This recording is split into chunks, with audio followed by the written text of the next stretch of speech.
Thank you so much for being here. And we are, of course, thrilled to have Deborah here. Now, just to give everybody kind of a very brief overview of who Deborah is and what we're going to learn today. I'm going to first introduce her, then we're going to go around and introduce all of you. And when you do your introduction, I'm going to ask you to say one thing you're hoping to learn from Deborah today. So think about that as I tell you a tiny bit about her. So Deborah is the Chief Advancement Officer at NewSchools Venture Fund. And as we know, that fund is one of the leading venture philanthropy funds in the nation. We're so grateful to have them here in the Bay Area so they can come talk to us and collaborate with us. So her main job is developing resources, meaning raising money for the funds, and then developing leadership for NewSchools so that they can connect the investors to the education investors. So the education entrepreneurs that they find. So I told Deborah when I emailed her and told her to come today, I said, basically, your model is very similar to ours, but much bigger and much more sophisticated and much more professionalized. So we have so much to learn from Deborah and all that she does. Their big mission is to transform the education system, especially for children who are less fortunate and have less access to resources. So many of you guys know NewSchools specifically because a couple of our past grantees have received grants from NewSchools. New Teacher Center received a grant in the amount of $1.2 million. And Reading Partners received a grant in the amount of $350,000. And then other names that we're all very familiar with and big fans of, Khan Academy and Rocket Ship, have also received grants from NewSchools for their education work. So that's just to give you kind of an overview to chew on and think about. And then now we're going to kind of give Deborah some information of who we are, how we're involved. So I just want you to share your name, how you're involved in SV2, and one thing you're hoping to learn from Deborah today. So I'll start us off, and this is going to be very quick. Holly Goodliff. I'm staff. I'm the Director of Communications and Training, and I'm hoping to learn from Deborah how they select their grantees. How do they find the most innovative entrepreneurs? My name is Eric Wong. I've been a partner for 3 years. Same selection. Okay, selection. My name is Valerie Sanders. I'm a new partner, and I guess similar to them. Like, there's just so many people that need help. How do you select? Mm-hmm. My name is Moira Cullen. I'm a potential member of the group. Spoiler alert, I've worked at Reading Partners twice a week for 2 years. And having done that, I'm curious about how you weigh investing in a nonprofit that potentially takes away the responsibility from the public schools to deliver an appropriate education to kids.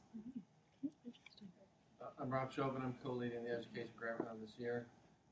Interested as we pursue collective action as more of a long-term goal, how to think about your organization and how you think about involving partners. Hi everyone, I'm Jessie Aurora. I'm here to learn more about the SV2 group. Thanks for having me. And I work specifically with a lot of education startups. I'm really curious around the resources that you provide to your grantees after and how you track their progress over time. When you say you work with education startups, in what capacity? I'm an education consultant right now working with Imagine K-12 and some other startups. Oh, okay. So we're partners. Yeah. I'm Nancy Hall. I've been a member for, less than a year, I guess. I'm working with the Education Roundtable as I can. And I'm, curious if you have any time to share your thoughts on where I see a real dichotomy of evolution versus revolution in the overhaul of the education system, specifically whether to Band-Aid or to just start over. Mm-hmm. My name is Lindsay, and I think I've had a chance now to meet everybody in the room. I'm thrilled that you're all here. I'm really excited to hear what Deborah has to say, and I want to learn the answers to all the questions. Everything so far.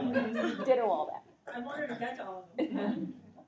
I'm Kathleen Policy. I'm a potential new member, and I'm just here to learn about SV2. I'm currently an attorney, and I'm trying to transfer out and work more in the education industry. So I'm here as a preschooler, just absorbing anything. Hi, I'm Marcia Payne. I'm a partner at SV2 and part of the education granting group. And I'm interested in how you might feel after having all these grants to rocket ship and so on about the recent reports that showed charter schools having done less well than their counterparts across the United States. Have a day? Yep. We can talk. Are you related to Bill? Yeah. Paid? Oh, okay. My husband and Bill worked together at McKinsey many years ago. I'm sorry, and what is his name? Michael Gorman. Oh, yes, Yeah. I know him. Yeah. Those darn different last names. We'll catch up later. I'm Coke Lau, and this is my first SV2 activity. So Yay! Okay, great. I'm Ben Lanaya. My wife Lori Yoler and I joined SV2 in December. We're still trying to find our spot, education or international or health. But very interested today. My wife came for the SALCON presentation 2 weeks ago. She left it. She forced me to come today. And we're very curious about the political outlook for education reform. Great question. Okay, political. My name's Harry Turner. I'm active in the Ed group and have been active for 2 to 3 years. What I'm interested in is kind of your current progress with your group since about 3 or 4 years ago, and what your status is now and what your outlook is, what your take is on your experiences. And I actually came and talked with someone in your group about 4 years ago because I had come out of an investment activity that provided capital to venture capitalists, so I was very interested in your work. Okay, great. I'm Charlotte Turner. I've been a member for 2 years, and I'm just interested in finding more about NewSchools. I'm Jamie Wong. I've been a partner since SV2 started, and our very first grant round was an education grant round. We've done a number of them since, and it's evolved over time. I'm interested in how our process differs from yours and how it's similar. Okay, so it's a process question. I'm Susan Golden. I've been a partner just for a month when we do this, and I'm interested in how you choose your funding priorities. Okay.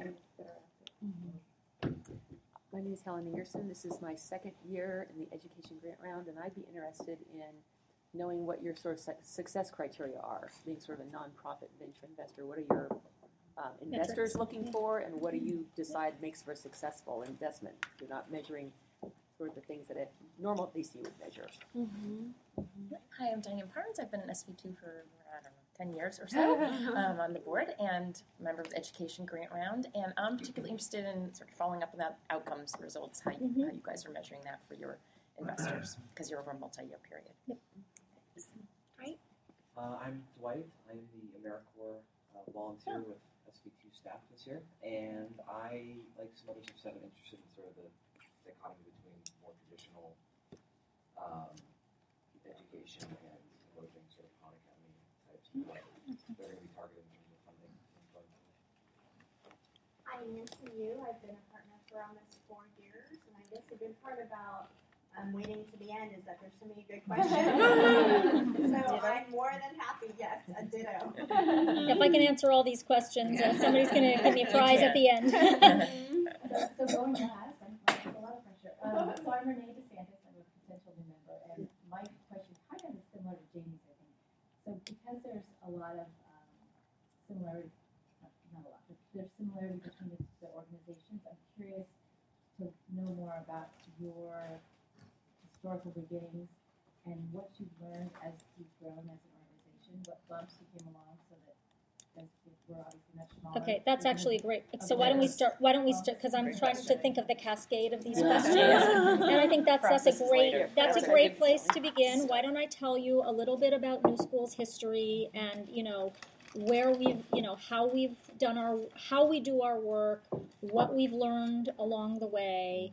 And then come back to some of the more specific questions. I'd like to, before we get too far down the pike, I'd like to answer the question about what we see in terms of the political landscape, because I think that's a high-level question.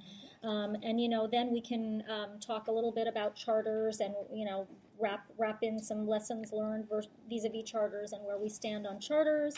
Then we can talk specifically about, the last 3 years of work progress we've seen. In the shorter term, we are actually in the process of spending down a fund that we started more or less 3 years ago. So that's a timely question, and that will loop in the metrics question. How actually do we think about success and measure success? And then we can get back to the kind of group of questions about.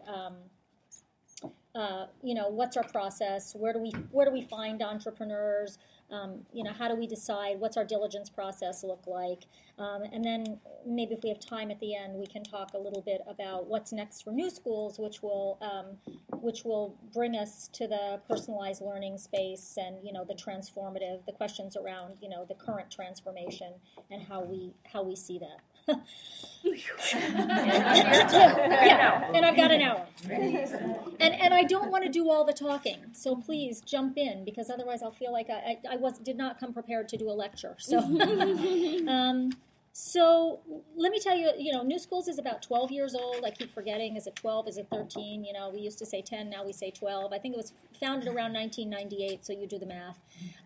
It was founded by, the apocryphal NewSchools, founding story is there was a group that used to get together periodically with Al Gore, group in Silicon Valley of VCs and tech people. They called themselves the Gore-Techs, if you can even believe that. And, we all know that Al Gore discovered the internet, and so, they were all sitting around together talking about the internet.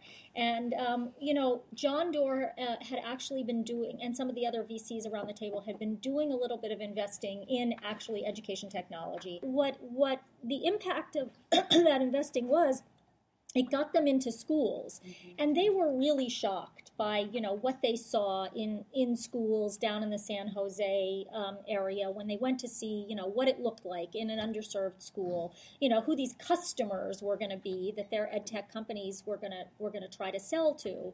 They were just kind of throwing up their hands and saying, what's the next generation of workers going to look like in our country if this is what our schools look like? It's really sad that, we have no better answer to that question today than we did in 1998, or I would like to say in 1983 when I first got involved in this space. But, Al kind of turned the question back on them and said, listen, you guys are so smart. You've transformed so many industries through the power of entrepreneurship. Why don't you do something about education? And that is how NewSchools was born. John Doerr and Brooke Byers said, good, we're going to do it. We've done well. We want to give back. This is where we're going to, we're going to put some real skin in the game. We're going to found an organization that's going to try to apply a venture capital-like model to social entrepreneurship. And it really was one of the first social entrepreneurship vehicles in the country. Not the only one. Obviously, we know we have some really powerful and effective peer organizations. Ashoka is, probably in a class by itself, working internationally. But there weren't that many social ventures in the United States at that point, looking to aggregate capital and use a venture capital model to actually work with social entrepreneurs, seed new organizations, take board seats the way VCs do, and, really look for scalable models. So this gets to the Band-Aid question. There were a lot of great community organizations. There have always been a lot of great community organizations working in the education space, but there weren't that many grant makers who were thinking about scaling great organizations, replicating models with fidelity, and being kind of scrappy and entrepreneurial about it. Foundations, I'm sort of preaching to the converted. We all know, right? Foundations are great, if you want to look across organizations and aggregate a lot of data and, kind of make sure that before you make the next move, all your I's are dotted and all your T's are crossed, then a foundation's a great funder. And I have to say, we have a lot of foundation funders. So I appreciate what foundations do and the power of foundations, but it's quite different than a sort of a scrappy entrepreneurial approach that says, rapid iteration, try to get to a beta quickly. When you see something working, run with it, scale it, and, try to move it quickly to scale. So that's what they had in mind when they started NewSchools, and the way they did it, I think it's kind of fun to know. went over to the B School, and they created a business plan competition for such an organization. And the students, because there was a great relationship between the Stanford School of Education and the Stanford, the GSB. This became quite a rousing competition over there. And the winner of the competition was a woman named Kim Smith, whom many of you may know. And Kim became so her plan was chosen. She won the competition, and she, John and Brooke decided that it made sense for Kim to be the founder of New Schools. And so she came out of GSB and became the founder of New Schools and started this new organization. Fund 1 was $20 million, raised pretty quickly from, among a group of, pretty much household CEO, tech CEO, and tech VC names. Concurrent with the founding of New Schools, Reed Hastings was out there on the hustings getting the charter law changed in California, which had a huge impact on the ability of entrepreneurs to come and show, some proof points of excellence in education. So New Schools pretty quickly got into that space, but with a twist. And the twist was, again, the desire for scale. And so New Schools, along with Don Shalvey, who was the founder of Aspire Public Schools, came up with the idea of a charter management organization in order to be sure that, if things worked, it wouldn't stay tiny. And as you know, Aspire now has, 30 of the highest performing schools in California. If Aspire were a district, it would be, I think I've forgotten, what number in California, but way high up on the chart. And it would be one of the highest performing school districts in California. And if it hadn't been for what has gone on in our state in the last year, to your political question, and what promises to go on, in the next couple of years, Aspire was coming darn close to meeting one of the principal goals that New Schools has had for its CMO ventures, which is that it would have been operating without the need for additional philanthropic support. So we did a site tour of Aspire schools last winter, where James Wilcox, the CEO of Aspire, was laying out those numbers, and people are on the boards of some of the single site charters elsewhere in the Bay Area were just looking at these numbers and saying, how is this possible that you did? So the things that we have measured along the way in our CMO work are, graduation rates, year over year progress, student progress, as measured by pretty much by API scores, and then college going rates, the number of kids who are actually, not just the number of kids who are graduating, but the number of kids who are matriculating in four-year colleges. And then on the other side of the house, we've been looking at financial sustainability of our ventures. And so that's the kind of work that New Schools sort of jumped in. The first portfolio was quite diverse, actually. In fact, at the beginning, New Schools was even agnostic about whether it would invest in for or not-for-profit schools. We've remained agnostic about whether we invest in for-profit or not-for-profit companies in every space except schools. We now pretty quickly came to the conclusion that the political climate, the political controversy that surrounded for-profit charter schools was just getting in the way of the kinds of student achievement goals that we felt charters ought to be pursuing. And so New Schools made a decision at some point not to invest in for-profit school management or charter management organizations. So as I say, the first portfolio was fairly diverse. The New Schools' first ever investment was in Great Schools, which is most of you probably know it, since it serves about 40% of the parents in the United States. It's an online portal that allows parents to get information about the performance of schools, their local schools. And as I say, it's used by somewhere between 30 and 40% of all parents in the United States. It was, New Schools' thinking in making that investment was that part of driving excellence is working on the demand side.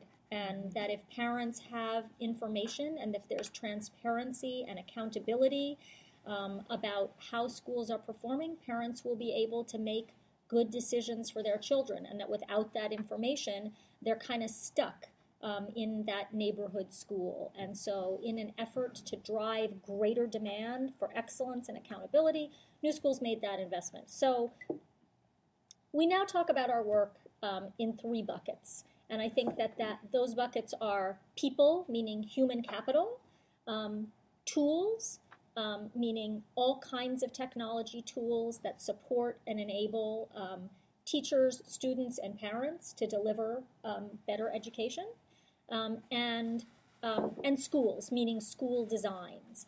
And that sort of thread, the belief that those are the 3 fundamental levers that will be transformative in public education, that's a silver thread that has followed our work for the last, 12, 13 years.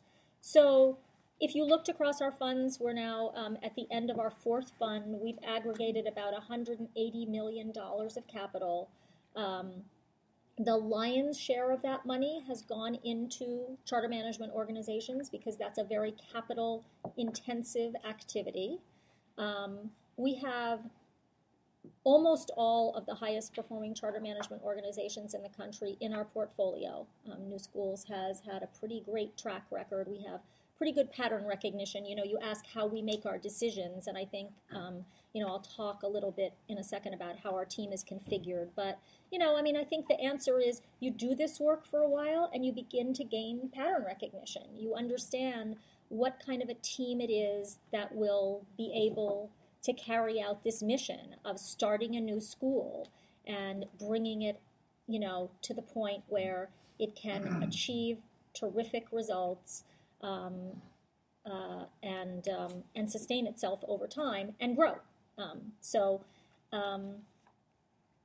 Now I'm losing my train of thought. So school designs have been, the lion's share. Schools have been the lion's share of our work.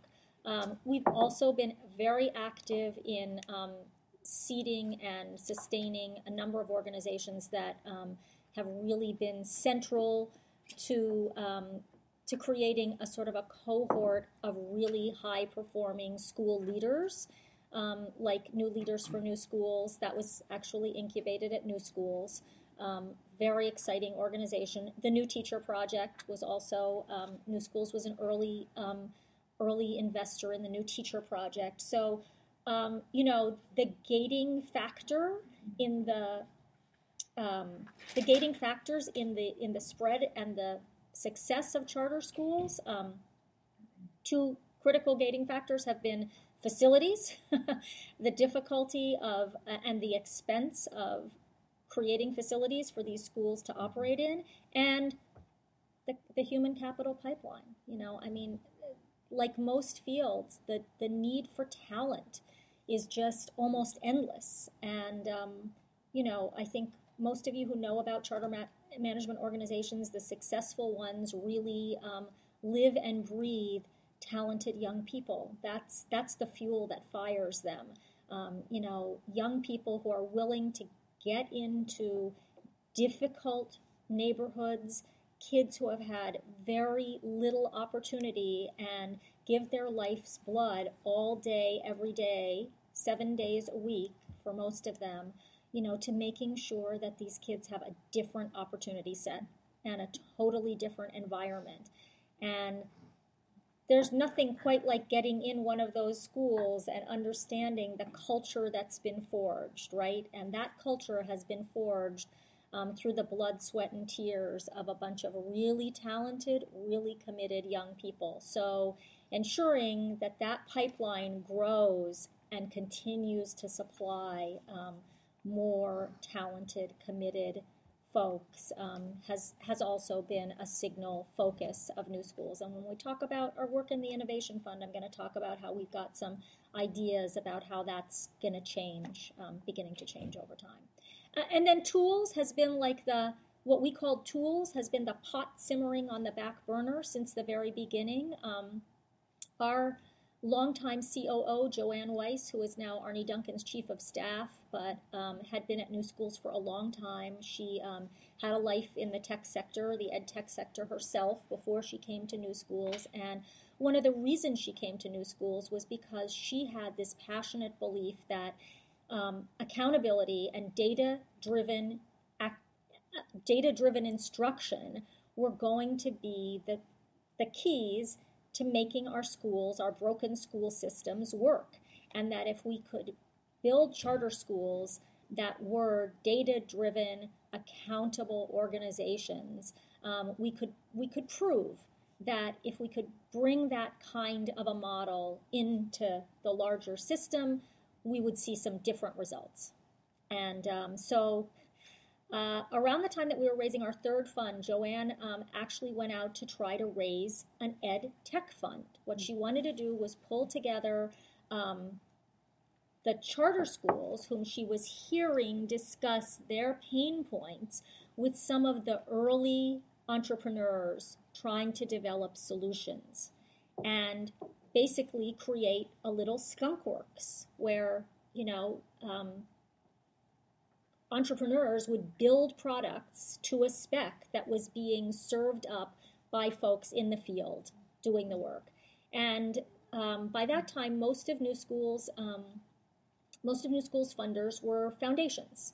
And the foundations took a look at what she wanted to do and basically shook their head and said, this is way too speculative, and we don't really even see what you're talking about here. Yeah, we see that data's important, but can't you do that on a spreadsheet? They've got Excel, right? Mm-hmm. And so Joanne went to the Hewlett Foundation, which was seeing around the corner along with New Schools that this would become again, the engine that would fuel the fire of transformation. And we were able to put together something called the Academic Systems Initiative, which is really what I described. And over the last few years, a whole suite of new tools and products have emerged from that little effort, which has, and now, we're beginning to see the fruits of that, labor.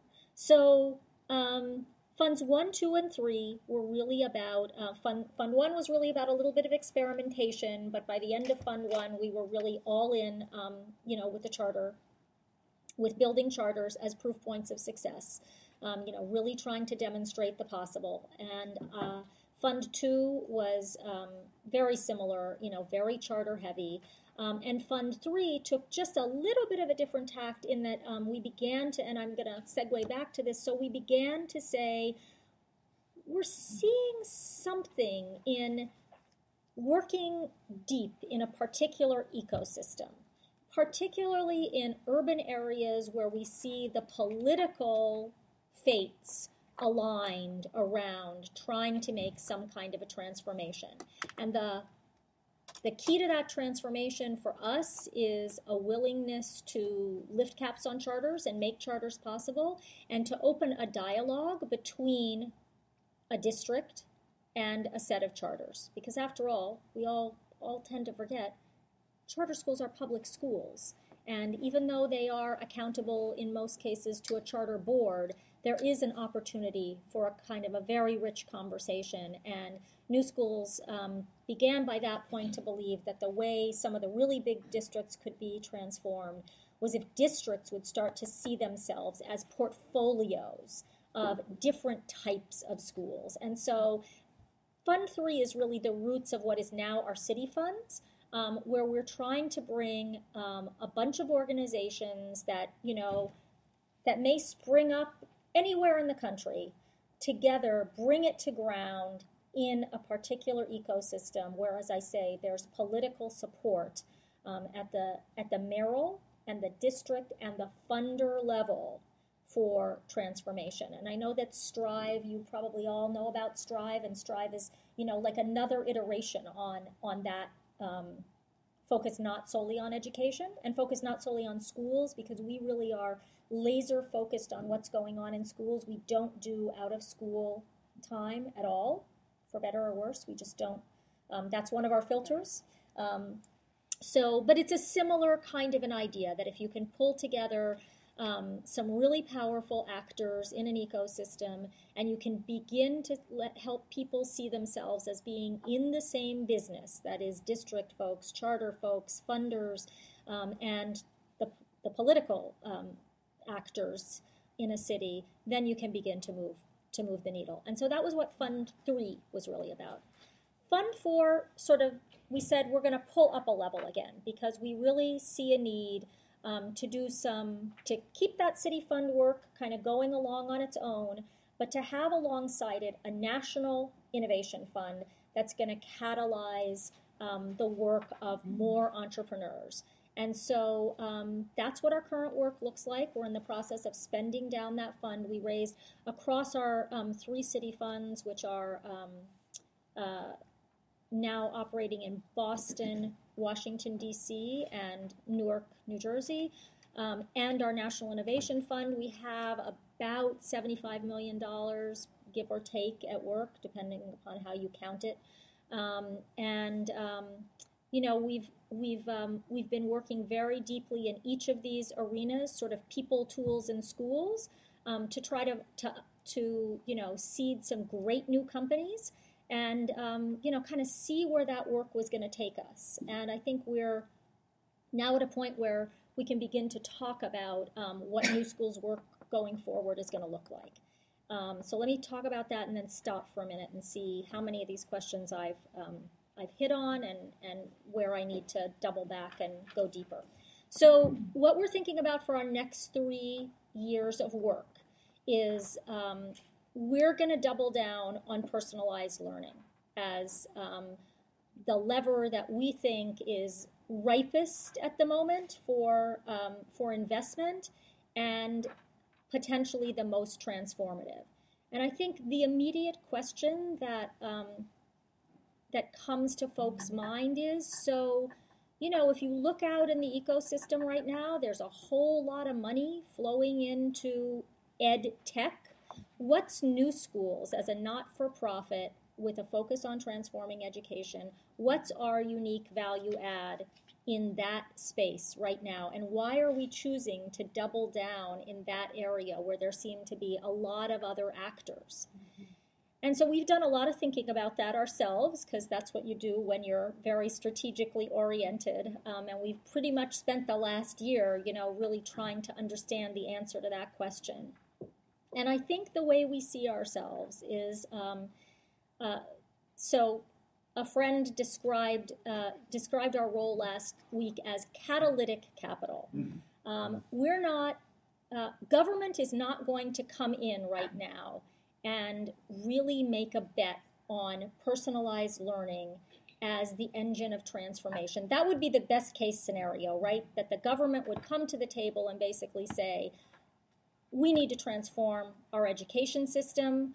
We're going to bet on entrepreneurs in the Silicon Valley and Boston or wherever we can find them to push this transformation forward, and we are going to be the customer, because government is the customer, when you talk about schools, right? We'd love to, we've spent a lot of time talking to Joanne and Karen Cater and the folks, in Washington, and they're excited about this, but, and we've spent a lot of time talking to chief state school officers, but we don't see government, coming to the table right now as the customer of first resort.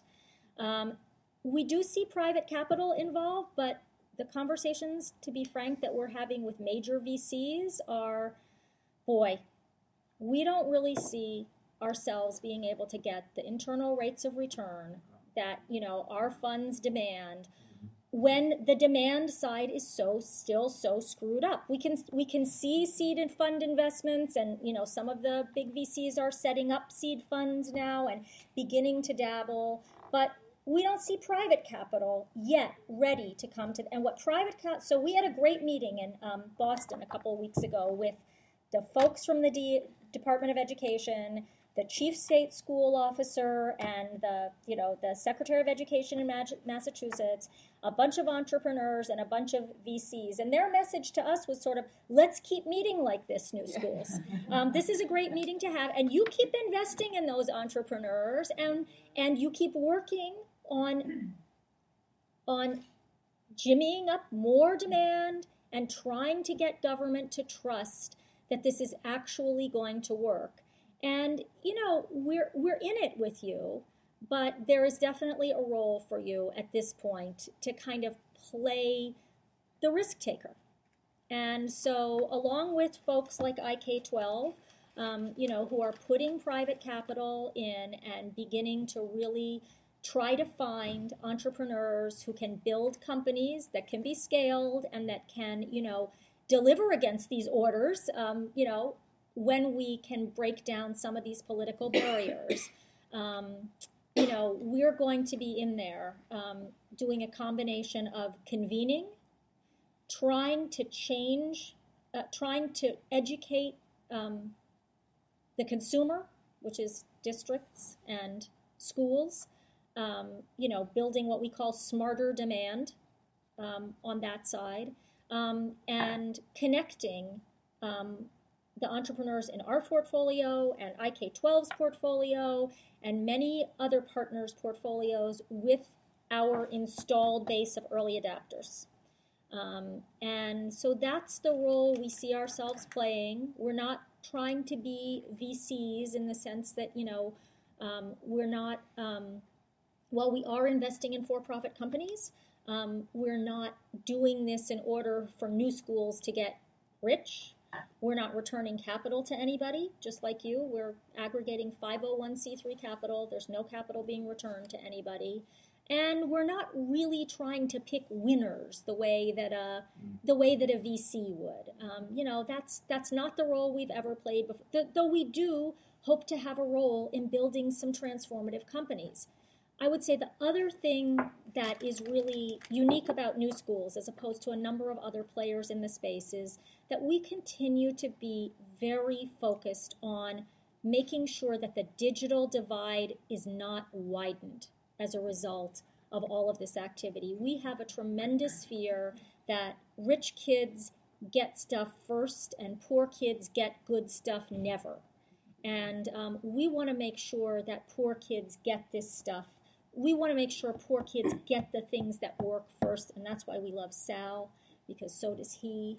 And there are a lot of entrepreneurs out there who have been teachers. They've been core volunteers with TFA. They've been in underserved schools. They've worked with underserved kids, and they see the power of these new tools to really help kids. I was down at the best time I've had in the last few weeks. I was down at an Alliance school in Los Angeles that is one of the first schools to adopt a blended learning model. It's a great place to visit because it's a high school, and so you don't have to, there's no filter on what's going on. You can talk right to the kids. And, I just want to share with you a conversation I had all in Spanish with a young woman who was a 10th grader doing AP Spanish in their program. And, what she basically said to me was, I was asleep through the 9th grade in my old school. I was completely bored out of my mind. I'm an advanced student in language arts and languages. I'm something of a struggling student in math and science. And I just couldn't get it right. I was either bored out of my mind or I was sitting in the back of the class struggling and terrified. And now I own my own progress.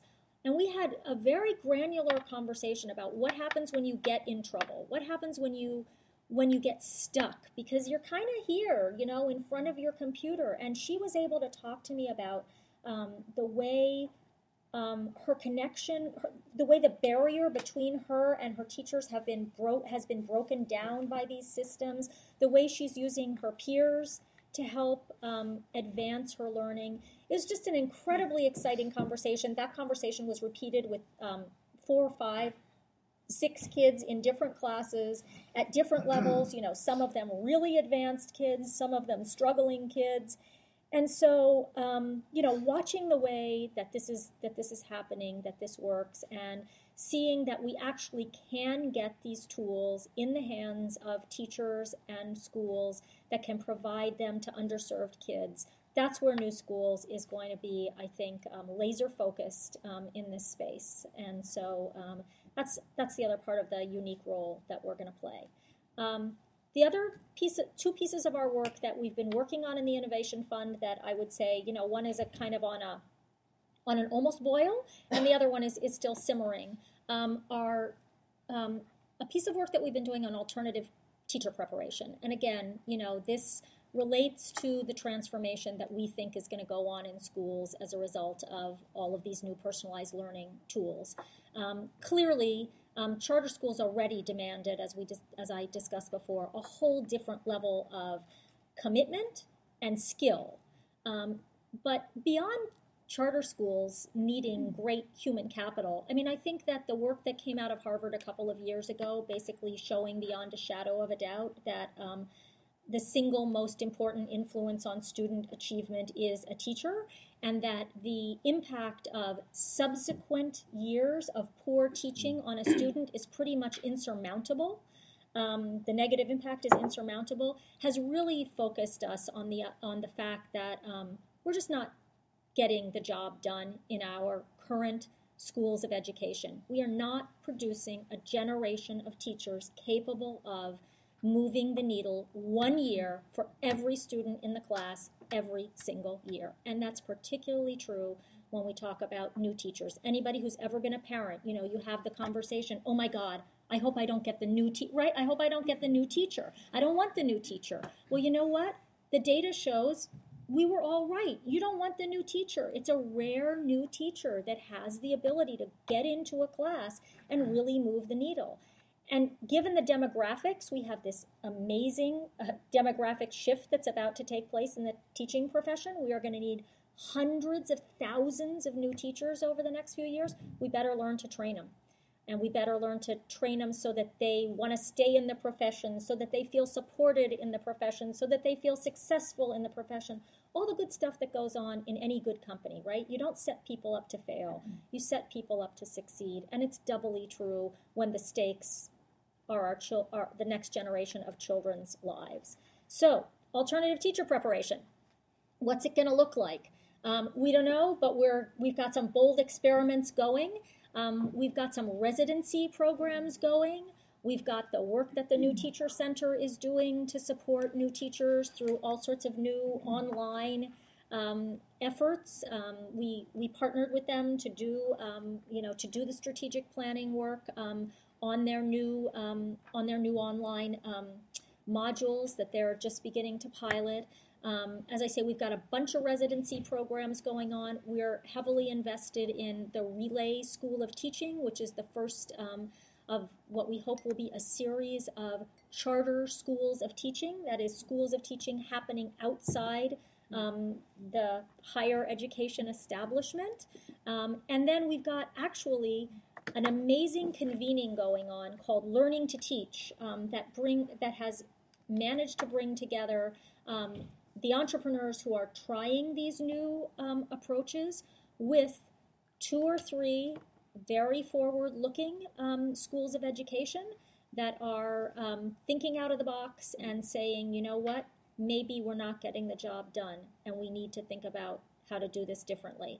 And that group is doing a sort of a Doug Lemov type exercise, trying to specify exactly what the skills and techniques are that new teachers need to master before they go into the classroom, and really getting granular about different ways to help teachers acquire and master those skills. So we're not ready to announce a major fund for that work yet, but the economics of it are really are tough. Residency model is expensive. Think of what med school costs, and it's the same kind of thing. I mean, these people can't starve while they're residents, so you're essentially talking about in a situation of declining government expenditure, you're talking about, not doubling the amount of money that you're spending in a classroom, but you're talking about a teacher spending a year in a classroom before they're the teacher of record. That's expensive. But, if that's what's going to work, we're going to have to figure out a way to make that happen. And so we're also working on that on the policy side. We have legislation pending before Congress as part of the ESEA reauthorization. It's called the GREAT Act, and it's about freeing up state and federal funds that are already available to help train teachers, but they're only available to, chartered schools of education, all of which at the moment happen to be inside institutions of higher education.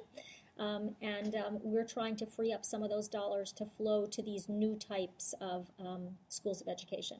And then the last bit of work, and I'll talk about this just really quickly, is work in the turnaround space. When President Obama was elected, he identified the 5,000 lowest performing schools in the United States, those chronic dropout factories that we all know about, as a primary target for federal funding and for federal support. And the DOE published a menu of options for schools that were identified as chronically low performing to adopt in order to turn themselves around or transform themselves.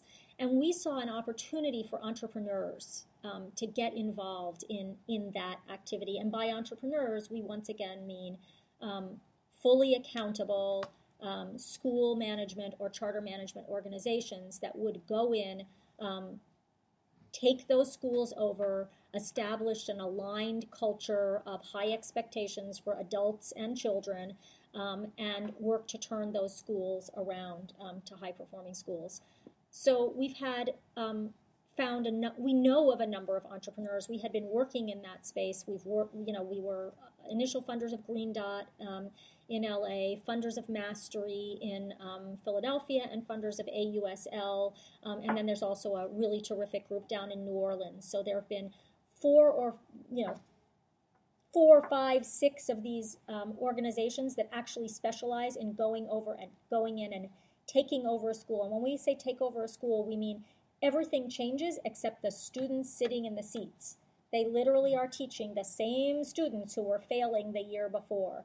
And, we've seen these groups have phenomenal success. Unfortunately, what's happened is, though we've turned up some great entrepreneurs, and we've even turned up some entrepreneurs who are doing blended turnarounds, which we're really excited about, meaning they're looking at, technology-enabled type models for working in very, very underperforming schools.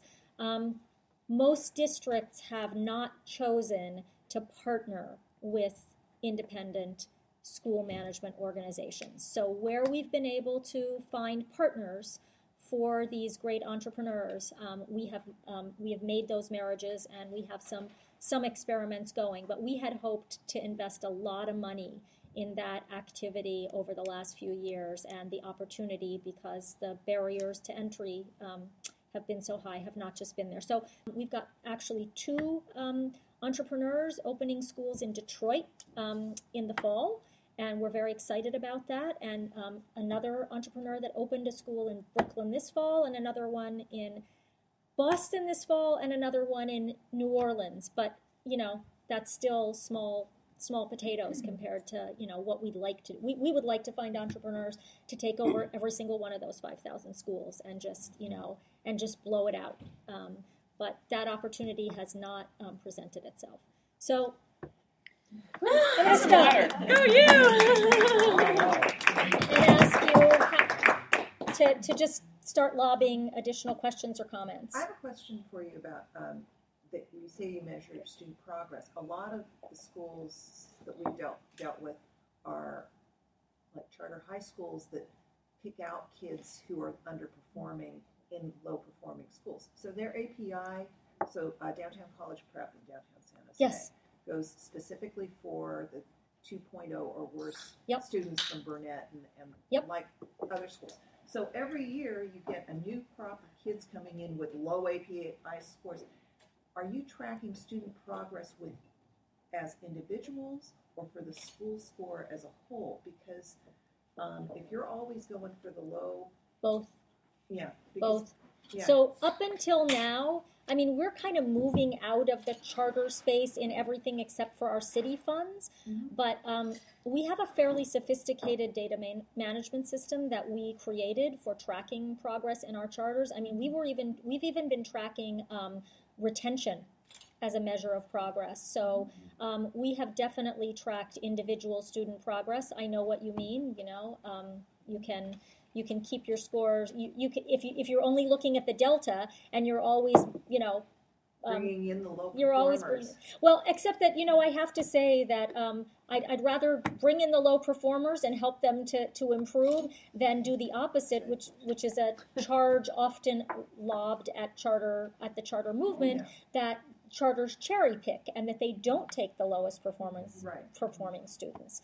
So, but it does for foundations that are looking and funders who are looking more superficially and just look at API scores, it can be. Absolutely. Yeah, you got to dig deeper. I agree. And you know what? Look, so there's a day-long conversation that we could have about, you know, what we've learned about charter schools. And clearly the picture is not all beautiful. And, you know, I can say that so I tell you, it has not been easy work. It's been slow. And it's, you know, we're getting over the hump to where we can see success before us. But it's been a real trial. It's been a real trial the last few years.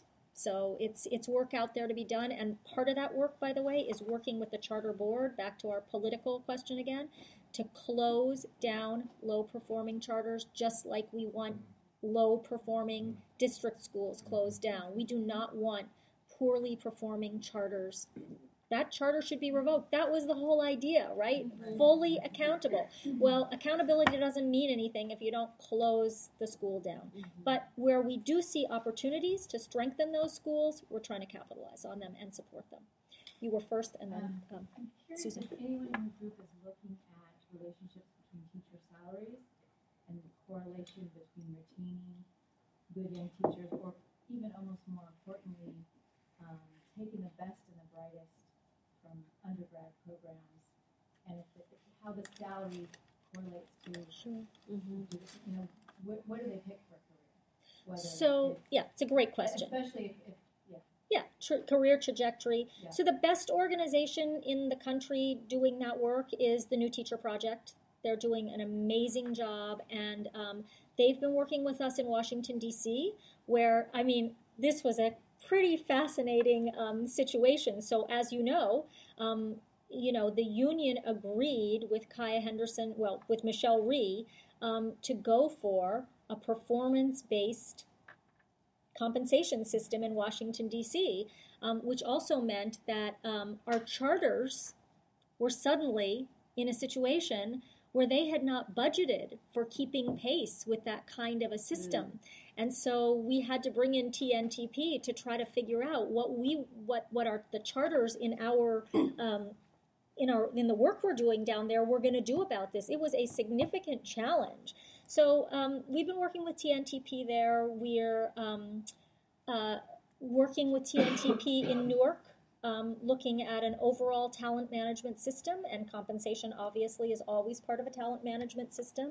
And so while we're not focused on that aspect we're focused on alternative teacher preparation right now, but we work closely with TNTP and have been able to bring them into our work in those two city funds. And I would say that they're the ones that are doing the most out-of-the-box thinking about. And then there's some people, I know I'm knocking education schools, but I'm a graduate of the Harvard Graduate School of Education, and I still think it's a pretty terrific place.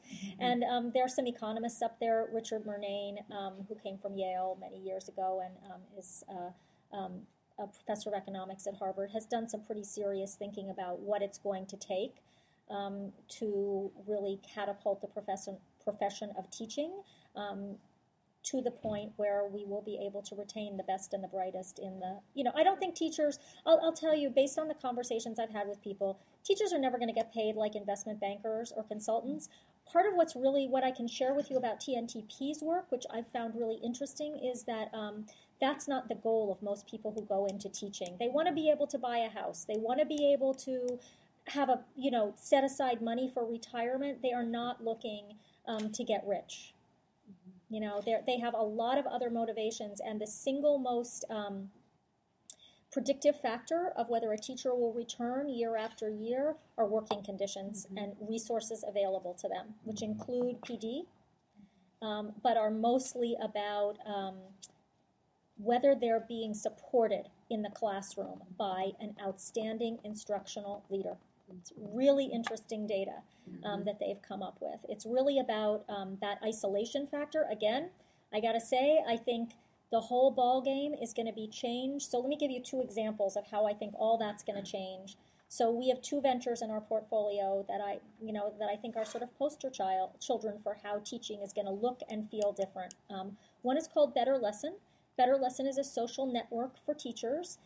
It's about enabling teachers to share lesson plans online and, get online with teachers who are teaching similar subjects and get out of the box of the classroom and talk about what works and what doesn't work on a sort of an ongoing basis.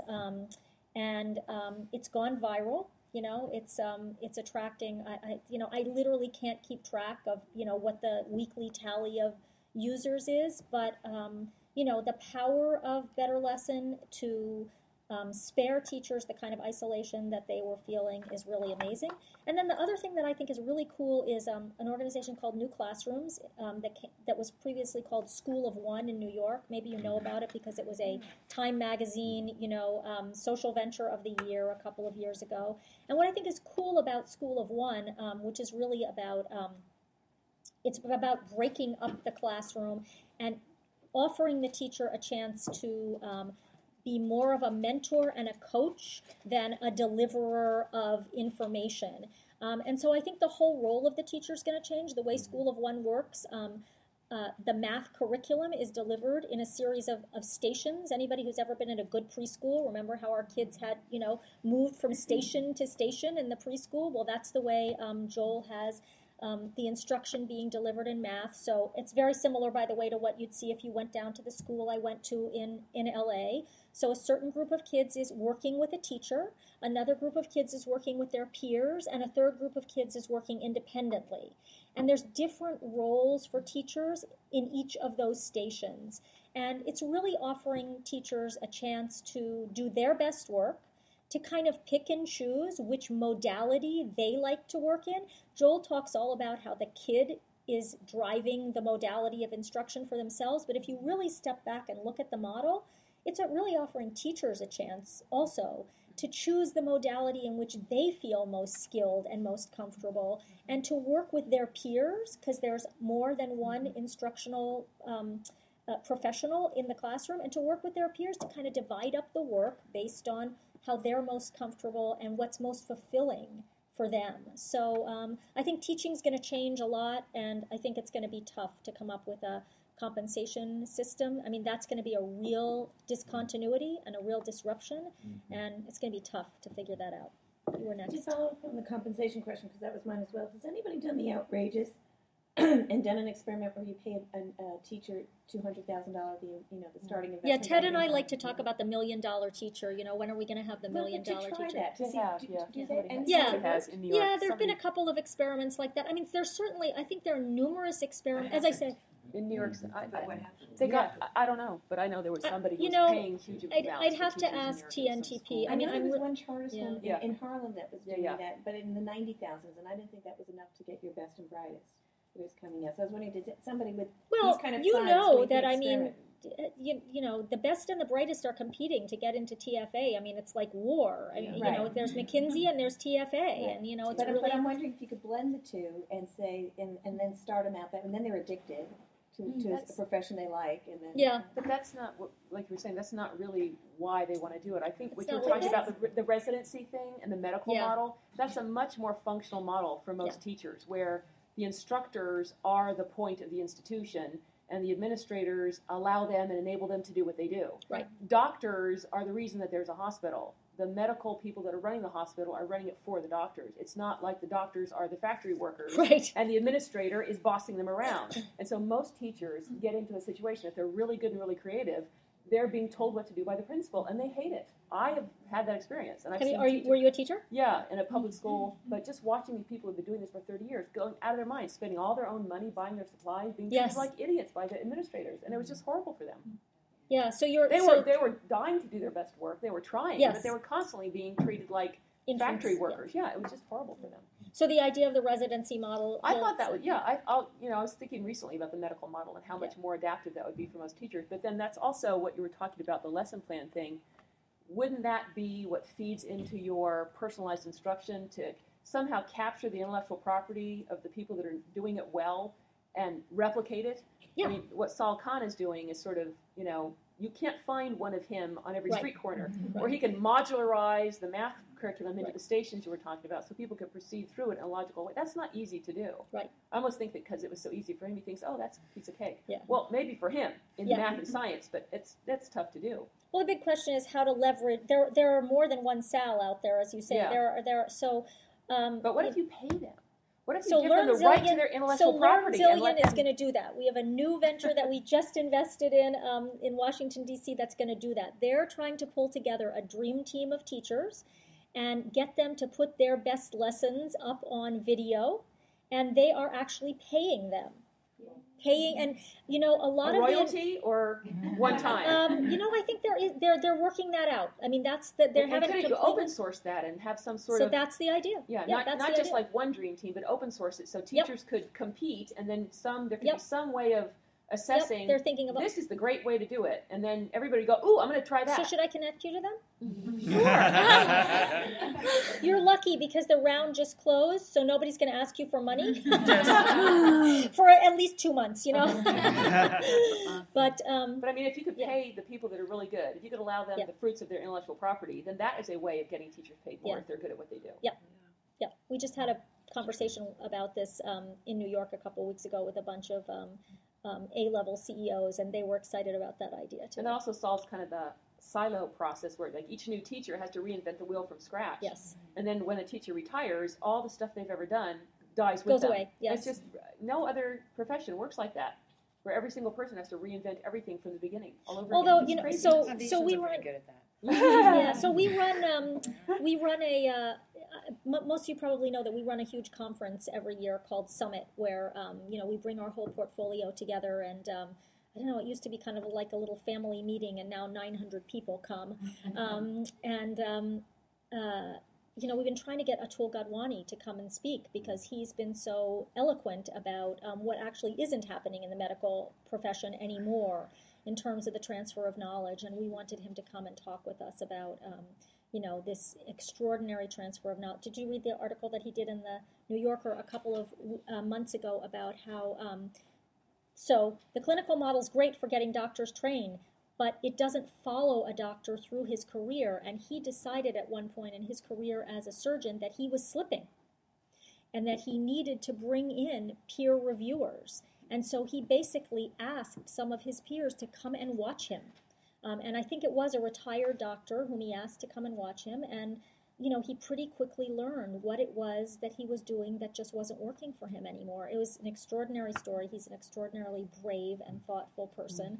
And so we're thinking about all of this in terms of, teaching and in terms of elevating the profession, in terms of supporting teachers, not just to be excellent when they enter the classroom, but to sustain that excellence over time. But the compensation piece of it, it's clearly pivotal. I have to admit we're not, in the thick of that right now. But, I think we're listening to that conversation carefully. And I'm not so up on the latest experimentation on compensation, but, it's not an avoidable conversation, and it is occurring. So everybody, we have about 10 minutes left. So I'm gonna, if anybody hasn't asked a question yet and you haven't had your question answered, now's the time. Or if there's anything you asked at the beginning that you don't feel like we've quite covered. Yeah, Marcia.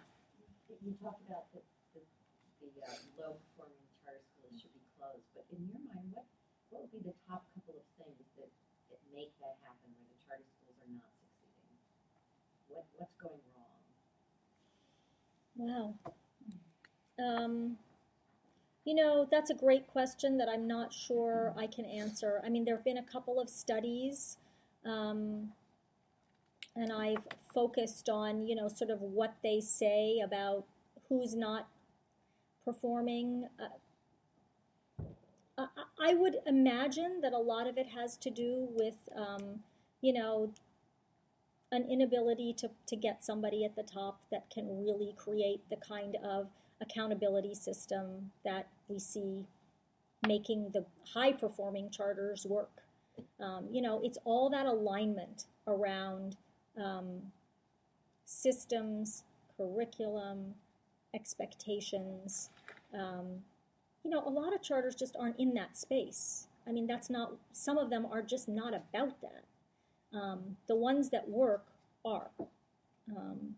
But, you know, what makes a school fail? Usually a lack of leadership and a lack of an ability to, you know, to create really strong systems like that, that inspire and infuse all of the work of the adults in the schools. But that's not a great answer.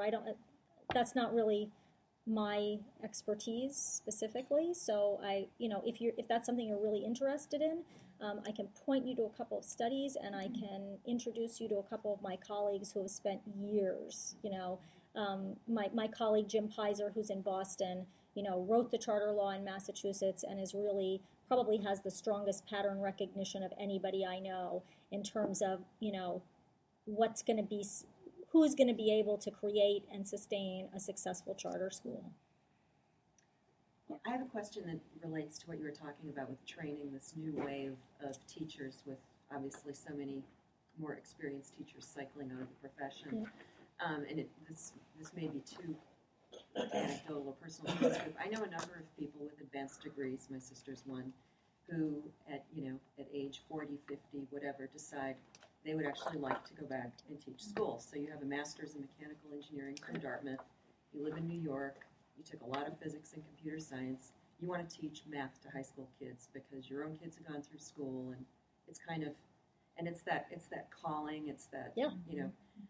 So, for instance, my sister has to go back to school for 2 years because she took too much physics and computer science at Dartmouth to teach high school math in New York. So at her own expense, because she can afford it and her husband's working, she is taking art history. And so meanwhile, she doesn't have enough general ed courses. She took the wrong thing in whatever, you know, and there's this whole, and then, I mean, there's someone I know locally, actually, whose kids are at Pally, who's a biochemist, who, you know, was talking, and I told him about my sister, and he started looking at it, and he's thinking about Menlo, the private school our kids are in, because he can get around this whole. And so I'm sort of intrigued by, and maybe I have a very small sample size, but no, it's a great question. Are there a group of older adults who could concurrently be enticed? So there are. So when you have this young wave coming in, you've got some. Wisdom. So there was a lot of attention put to that a number of years ago, and actually NewSchools funded an organization called Encore that was about that, Encore. But I think there's going to, so here's the good news. There's an effort going on in science, technology, engineering, and math, which, as you know, is called STEM. And there's a sort of a clarion call, 100,000 new STEM teachers in 10 years. And I think that that's just getting off the ground. Thanks to Lance, it is being incubated. Carnegie and NewSchools are kind of incubating this together and trying to figure out what kind of an organization will be spearheading this effort.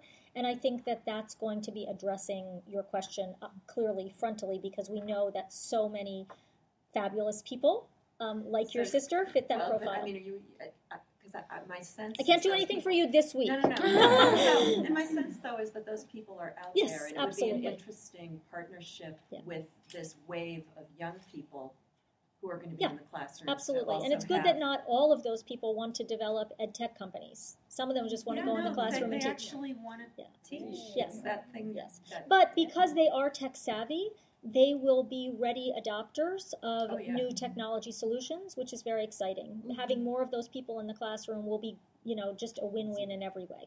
So, but unfortunately, I think it gets back to this salary, and your sister is fortunate that she can. Well, these pay people for tend to school. have either made some money, they own their home, they're living with economic dignity at this time. Do you think there's? I think there's a huge sector of people that are qualified, and I'm going to say something really sexist, but there's a lot of men out there that are untapped because they can't change careers, go back to the bottom of the salary scale for a unionized school district, and support their wife and kids if their wife chooses not to work. And I realize it's very sexist and old-fashioned, but flip the sexism, the same formula. That a one-parent working household is really tough on a teacher's salary, especially if you're coming from some point in your career and you're saying, okay, I'm going to switch careers, but by the nature of the beast, I'm going to cut my salary in half. Yep. I don't. Yeah. I mean, that's a huge, huge hurdle. Yeah. It is. So we have time for just one more question. Anybody out there have one more burning? I just have one very different, and that is, it's a little intimidating writing the little grant round and our little fund of money and hearing your numbers and everything else. From your perspective, what do you think SV2 is uniquely positioned to do since we don't have the budgets that organizations like yours have? Right? What niche should we fill in the world? Well, I don't know if I can answer that question off the top of my head. I mean, I think, I realize I didn't answer all of your questions about diligence, and I don't know, how much it's relevant. Obviously, we have a pretty professionalized diligence process, and we ask 1 million questions. I think there's any number of things you guys can do, and I just don't know enough about SV2's specific goals or the trajectory to sort of answer off the top of my head, like, what should you, that's a big question, but I'd be happy to come back and noodle that with you if it would be helpful. Because I think, look, it doesn't, so first of all, the cost of some of these things, okay, so the cost of seed funding some of these things is really high, but not all of them. And so I'm not sure that the amount of money should necessarily be a limiting factor. I think that, so I didn't get to, so the first thing I would ask myself is about, the set of skills that you can bring to the table, because entrepreneurs need help. I talked about this on the rostrum at the Social Venture Partners Conference in Minneapolis. A lot of what entrepreneurs need is, they need help. They need sounding boards. They need people to hold them accountable. They need people to help them make connections, which many of you have, and they need people to help them raise money. And so those kinds of things that this group can bring to the party are extremely valuable. And so I wouldn't measure all that you have to bring in terms of dollars and cents. We are oftentimes the smallest, particularly with our for-profit companies, we are oftentimes the smallest the smallest piece of investor.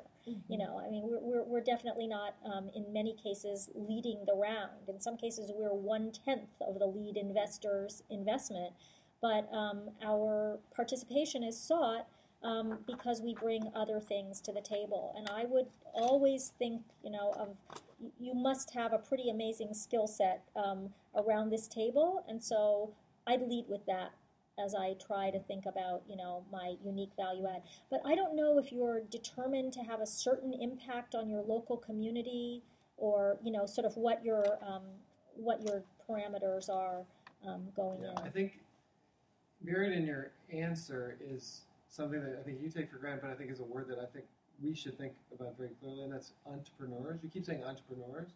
Not everyone that you look at that's running a nonprofit is an entrepreneur, but a subset are. Yes. And it might be that there's a strong affinity for us and those kinds of organizations, and we don't always use that.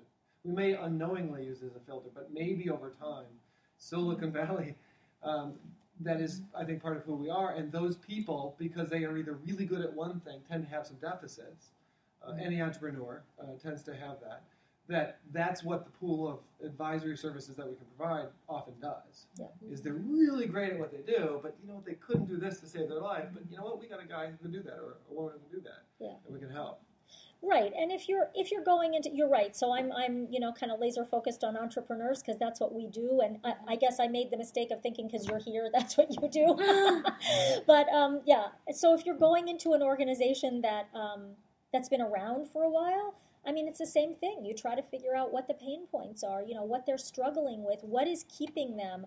I mean, so the filter I would use, having come, so I came from the Jewish Community Federation where, we were investing in a lot of, there's a sort of a traditional set of relationships, and I wasn't raising money. I was actually, doing what you're doing. I was running a portfolio of grant making as a volunteer. And,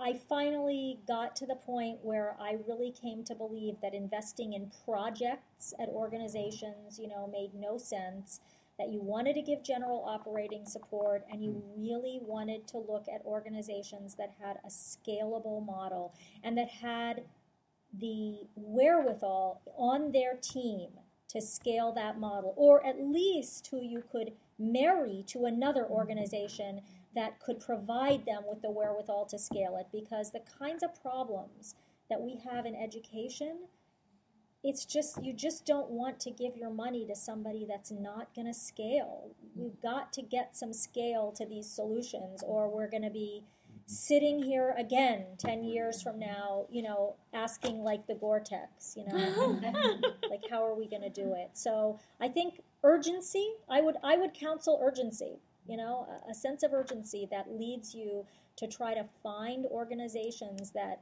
have models that can be scaled. And maybe that's your sweet spot, find existing organizations that haven't thought about scaling their models and help them understand what it would take to move from a great product or a great service that they're providing to providing that product or service to many, many more schools and children. On that inspiring note, we need to wrap up for time. Thank you so much.